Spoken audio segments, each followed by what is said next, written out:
Hi everyone, I am doctor Sanjay Agarwal. चलिए कुछ और एक्चुअल प्रॉब्लम्स करते हैं from CUT PC examinations. And it is the part 24। We have already done 23 parts. हर part में हम 5 क्वेश्चंस कर रहे हैं and their actual questions since the inception, like जब से CUT शुरू हुआ था 2022 से, जब से सारे क्वेश्चंस हम सॉल्व कर रहे हैं इस पर्टिकुलर सीरीज में। एंड मेथड्स आप सब लोग जानते हैं, these are shortcuts and these are smart methods. और अब तक तो आपको अपने आप भी हैबिट पड़ गई होगी इस तरह के क्वेश्चंस, इस तरह के मेथड्स को सोचने की। और कोशिश करते हैं, जब तक कोशिश करते रहेंगे जब तक आप इस अप्रोच में परफेक्ट ना हो जाए और आप अपने एग्जामिनेशंस को बहुत अच्छे मार्क्स के साथ क्लियर ना कर लें। Okay, so I will keep on trying and you also work hard with me, hard as well as smart. Okay, work hard and work smart, not just hard. If A, B, C are three non-coplanar vectors, non-coplanar we already know are independent vectors. तब ये किसके equal होगा ये हमें देखना है। We want to see this. तो हमने इसे सिंप्लीफाई करा थोड़ा सा एक्सप्रेशन को, तो इट इज ए। अब बार लगाएं या ना लगाएं, ऑब्जेक्टिव पेपर है, एरो लगाएं या ना लगाएं कोई फर्क नहीं पड़ता उससे। तो हमने डिस्ट्रीब्यूट कर लिया A cross A plus A cross C plus B cross A plus B cross C। और मेरे ख्याल से अब सबको पता होगा A क्रॉस A 0 होता है, क्योंकि क्रॉस प्रोडक्ट में एंगल आता है साइन थीटा, और यहाँ A और A सेम वेक्टर हैं, तो साइन थीटा में थीटा 0 हो गया, साइन 0 इज 0। तो cross product of two parallel vectors is always 0। तो A क्रॉस A यहाँ से हट गया हमारा। तो ये मेरे पास आ गया A plus B plus C dot A cross C plus B cross A plus B cross C। Okay, हमने और इसे डिस्ट्रीब्यूट कर लिया, तो मेरे पास आ जाएगा, मैं स्केलर ट्रिपल प्रोडक्ट की तरह लिख देता हूं इसे। AAC पहला वाला आ गया प्लस ABA प्लस ABC। इसी तरह दूसरे वाले से आप ले लीजिए। आप सबको पता होगा जब भी हम पे ये होता है, जैसे पहला वाला मैंने डिस्ट्रीब्यूट करा A dot A cross C, इसको हम लिख सकते हैं स्केलर ट्रिपल प्रोडक्ट AAC। वैसे आप सबको पता होगा ये वाला स्केलर ट्रिपल प्रोडक्ट 0 है, क्योंकि जब भी दो वेक्टर्स आइडेंटिकल हों, पैरेलल हों या डिपेंडेंट हों, तो उनका स्केलर ट्रिपल प्रोडक्ट 0 होता है। तो यहाँ पे A और A सेम है, तो ये 0 है, तो ऑब्वियसली ये वाला तो अल्टीमेटली 0 हो ही जाना है, ये वाला भी 0 हो जाना है, AB है। ओके, तो पहले वाले से खाली मुझे ABC मिला, तो अब मैं और उसे डायरेक्टली खाली वो लिख रहा हूँ जो मुझे मिलेगा। B से मैं प्रोसीड करूंगा तो BAC मिलेगा। Without wasting time, I am just writing those which are meaningful. Okay, so let me make this sign properly. तो ये मुझे यहां से मिला, पर जब मैं B को इससे करूंगा तो भी 0, और B को इस आखिर वाले से करूंगा तब भी 0, यूजिंग द सेम लॉजिक। और आखिर वाला जब मैं C को इस पहले वाले के साथ डिस्ट्रीब्यूट करूंगा, ये भी 0, खाली यहां से आ जाएगा CBA, क्योंकि जब मैं C को आखिरी वाले के साथ करूंगा तो वो भी 0 हो जाएगा। तो मेरे पास आ गया ABC plus BAC plus CBA। एक और भी रिजल्ट आप सबको आता है, बहुत इंपॉर्टेंट प्रॉपर्टी है स्केलर ट्रिपल प्रोडक्ट की। इस तरह से हम मूवमेंट लेते हैं, यदि आप स्केलर ट्रिपल प्रोडक्ट में साइक्लिक ऑर्डर डिस्टर्ब नहीं करते हैं ना, then it remains the same. मतलब ABC का scalar triple product is same as BCA is same as CAB। Scalar triple product remains the same if you do not disturb the cyclic order. आप इसी direction में जा रहे हैं, आप जैसे सर्कल पे लाई कर रहे हैं। A से शुरू कर दीजिए तो ABC, B से शुरू करा तो BCA, C से शुरू करा तो CAB। बट यदि आप डायरेक्शन बदल लेते हैं तो वो नेगेटिव हो जाता है, मतलब कि ये आपका बराबर होगा माइनस ऑफ ACB के, that is minus of CBA के। Are you getting what I am saying? तो ये सारे के सारे जो इसके लिए, मतलब ABC will be equal to this, ABC will be equal to this. Why? Because you have disturb the cyclic order. तो उसी को मैं यहाँ पे यूज कर लेता हूँ। ABC I am not having any issue, और BAC is negative of BCA, BAC is negative of, ठीक है ना, and BCA is nothing but CAB, CAB is nothing but ABC। तो यहां से आप पे आ जाएगा, इस वाले को BAC को आप कर सकते हैं माइनस ABC, और ये CBA, तो CBA भी उल्टा करोगे CAB, that is ABC, plus नहीं फिर माइनस आ जाएगा। If you do not disturb the cyclic order it remains the same, but if you disturb it it changes it sign, तो minus ABC। So that is of minus of scalar triple product of ABC. तो choice B is your answer. Clear है सब लोगों को, क्योंकि cyclic order disturb हो गया. ABC यहाँ पे था, अब जब आपने BAC लिया है, देखिए BAC, बट आप साइक्लिक ऑर्डर डिस्टर्ब कर रहे हो, तो BAC is minus of BCA, but BCA is same as CAB, but CAB is same as ABC. इसका मतलब BAC is minus ABC, and similarly you can answer for this. I hope you all know about this. Okay, it's not something which is very difficult. जब भी हम vectors करते हैं scalar triple product, we always do things like this. Then comes the next question. If alpha and beta are two roots of a quadratic equation, it is quite an easy problem. Alpha and beta इस quadratic equation के roots हैं, तो हमें यहाँ से ये तो पता चल गया कि alpha plus beta sum of the roots होगा माइनस अल्फा, ये वाला, and product of the roots हो जाएगा लास्ट टर्म बीटा. अब वो कह रहा है बीटा जीरो नहीं है, तो आपने इसे थ्रू आउट बीटा से डिवाइड कर दिया, अल्फा 1 आ गया. ओके, अब देखिए इसे बहुत लंबे तरीके से स्टूडेंट्स करते हैं और टीचर्स भी कराते हैं, बट इसकी ज़रूरत ही नहीं है. आपने अल्फा इज इक्वल टू 1 आ गया, क्योंकि बीटा नॉट इक्वल टू 0, इस अल्फा को आपने 1 पुट कर दिया, तो अल्फा प्लस बीटा माइनस 1 आ गया. This is the answer. कुछ और ज़्यादा करने की जरूरत नहीं है, कोई इक्वेशंस बनाने की जरूरत नहीं है, you directly know what you are doing. Then comes next question, another very easy problem. Okay, जब भी जॉइंट बताना हो ना, तो राइट हैंड साइड को जीरो करना होगा, तो आप इसको लिखोगे x plus y minus 1 is equal to 0, और उसको लिखोगे आप x minus y minus 4 is equal to 0. अब लेफ्ट को लेफ्ट से मल्टीप्लाई कर दीजिए, राइट को राइट से मल्टीप्लाई कर दीजिए. x plus y minus 1 into x minus y minus 4 is equal to 0. That has to be your answer. And which choice is this? Obviously, third choice. Hardly 10 seconds. Hardly 10 seconds. ऐसी problems कभी भी आपको excited नहीं होना. इतनी easy problem आती है, it means everybody would be able to do it. और यदि हर कोई कर पा रहा है, तो आपने क्या स्पेशल करा. तो आपके लिए फ़ायदा जब है जब प्रॉब्लम्स ट्रिकी आएँ, प्रॉब्लम्स ऐसी हैं जिन्हें आप अलग तरीके के मेथड से कर सकते हो, जिसमें आप टाइम भी कम लगाते हो और एक्यूरेसी भी ज़्यादा हो आपकी. जैसे ये question is very important. Okay, ये हर किसी से नहीं हो पाएगा. A beam is supported at its end by supporters which are 12 meters apart. तो बेसिकली एक बीम है आपके पास, ये एक बीम है आपके पास, ये बीम इसके ऊपर रखी हुई है, और ये बीम 12 मीटर्स है लेंथ में. Okay, since the load is concentrated at it centre, इसके सेंटर पे लोड आ रहा है, जिसकी वजह से ये बीम झुक गई, और झुक के इसने एक पैराबोला टाइप की शेप बना दी. ठीक है, समझ आ रहा है. एक बीम है ए और बी, दो सपोर्टर्स पे रखी हुई है. इस बीम की लेंथ है 12 मीटर, बट इसका सारा लोड सेंटर में आ रहा है. आपने देखा नहीं, जैसे किसी रॉड पे बीच में सेंटर डाल लो तो रॉड नीचे को झुक जाती है, तो ये झुक गई है. और डिफ्लेक्शन ऑफ 3 सेंटीमीटर, और यहाँ से यहाँ तक का गैप आ रहा है इसमें 3 centimetre. Okay, and the deflected beam is the shape of A parabola, and basically इसने एक पैराबोला बना दिया है. तो इसलिए आप देखिए ये अपवर्ड पैराबोला की शेप आ गई है. ओके, तो ये आप इसे x लिख सकते हैं, x एक्सिस, या आप इसे x प्राइम लिख सकते हैं जैसे पैराबोला में करते हैं. ये आपका y डैश हो गया, और ऊपर वाला आपका y हो गया. So it is an upward parabola.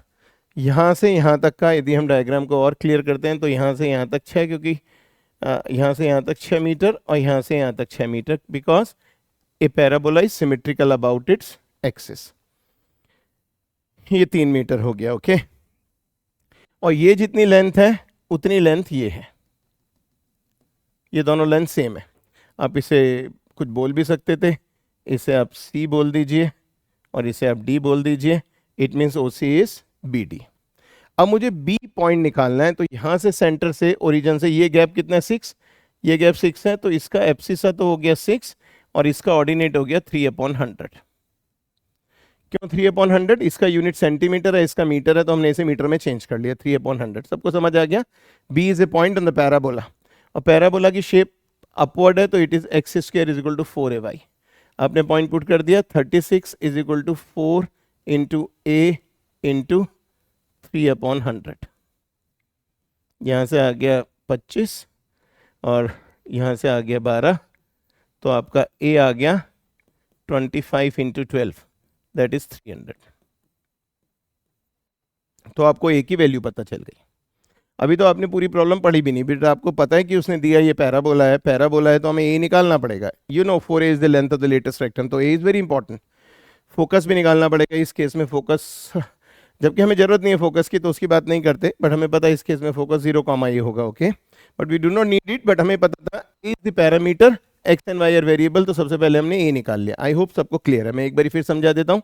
एक बीम इन 2 सपोर्टर्स पे रखी हुई है, 12 मीटर बीम की लेंथ है, सारा लोड सेंटर पे आ रहा है, इसकी वजह से बीम झुक गई, झुक के उसने एक पैराबोला की शेप बना दी, और डिफ्लेक्शन कितना आया, झुकाव कितना आया, 3 सेंटीमीटर का, तो यहाँ से यहाँ तक का गैप 3 सेंटीमीटर हो गया, इस वजह से ये भी 3 सेंटीमीटर हो गया। इट मीन्स इस पॉइंट का ऑर्डिनेट 3 सेंटीमीटर है, 100 से डिवाइड करा, ऑर्डिनेट 3/100 हो गया।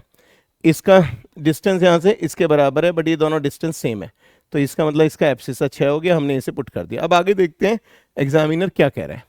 How far from the centre is the deflection of 1 centimetre. Examiner basically ये पूछ रहा है कि सेंटर से कितनी दूर पे डिफ्लेक्शन ऑफ 1 सेंटीमीटर आएगा। इस पॉइंट को आप क्यों कह दीजिए बेशक।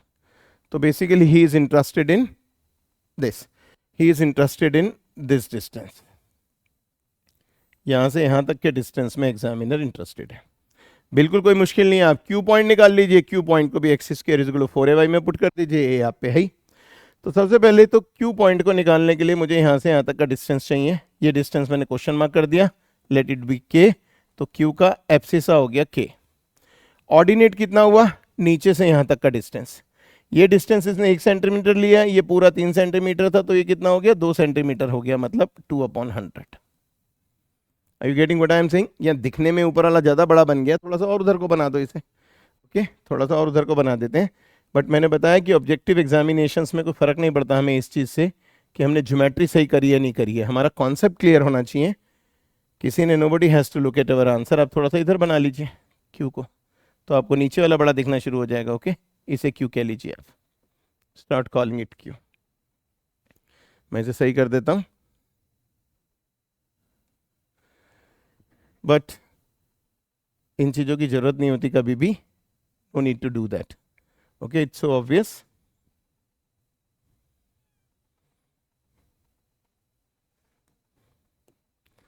तो यहाँ तक पॉइंट है, ये 2 सेंटीमीटर है, तो ये पॉइंट आपका हो गया के 2/100।